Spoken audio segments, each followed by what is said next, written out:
സഹോദരൻ തടവുകാരനാക്കപ്പെട്ടെന്ന് കേട്ടപ്പോൾ തൻ്റെ വീട്ടിൽ തന്നെ ജനിച്ചു വളർന്നവരും പയറ്റിത്തെളിഞ്ഞവരുമായ 318 പേരോടൊപ്പം അബ്രഹാം ദാൻ വരെ അവരെ പിന്തുടർന്നു. രാത്രി അവൻ തൻ്റെ ആളുകളെ പല ഗണങ്ങളായി തിരിച്ച് ശത്രുക്കളെ ആക്രമിച്ചു തോൽപ്പിച്ച് ദമാസ്കസിന് വടക്കുള്ള ഹോബ വരെ ഓടിച്ചു. അവൻ സമ്പത്തൊക്കെയും വീണ്ടെടുത്തു. ചർച്ചക്കാരനായ ലോത്തിനെയും അവൻ്റെ വസ്തുവകകളെയും സ്ത്രീകളെയും ജനങ്ങളെയും തിരികെ കൊണ്ടുവന്നു.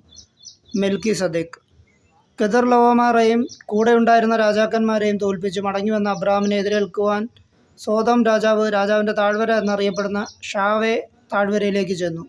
സാലേം രാജാവായ മെൽക്കിസദേക്ക് അപ്പവും വീഞ്ഞും കൊണ്ടുവന്നു. അത്യുന്നതനായ ദൈവത്തിൻ്റെ പുരോഹിതനായിരുന്നു അവൻ. അവൻ അബ്രാമിനെ ആശീർവദിച്ചുകൊണ്ട് പറഞ്ഞു, ആകാശത്തിൻ്റെയും ഭൂമിയുടെയും നാഥനായ അത്യുന്നതന ദൈവത്തിൻ്റെ കൃപാകടാക്ഷം നിൻ്റെ മേലുണ്ടാവട്ടെ. ശത്രുക്കളെ നിൻ്റെ കയ്യിൽ ഏൽപ്പിച്ച അത്യുന്നതനായ ദൈവം അനുഗ്രഹീതൻ. അബ്രാം എല്ലാറ്റിൻ്റെയും ദശാംശം അവന് കൊടുത്തു. സോദോം രാജാവ് അബ്രാമിനോട് പറഞ്ഞു, ആളുകളെ എനിക്ക് വിട്ടുതരിക, സമ്പത്തെല്ലാം നീ എടുത്തുകൊള്ളുക. അബ്രാം സോദോം രാജാവിനോട് പറഞ്ഞു, ഞാൻ കർത്താവിൻ്റെ മുമ്പിൽ ആകാശത്തിൻ്റെയും ഭൂമിയുടെയും സൃഷ്ടാവായ അത്യുന്നതൻ്റെ മുമ്പിൽ ശപഥം ചെയ്യുന്നു, നിങ്ങളുടേതായ ഒരു ചരടോ ചെരുപ്പിൻ്റെ വാറോ ഒന്നും തന്നെ ഞാൻ എടുക്കുകയില്ല. ഞാൻ അബ്രാമിനെ സമ്പന്നനാക്കി എന്ന് നിങ്ങൾ പറയരുതല്ലോ.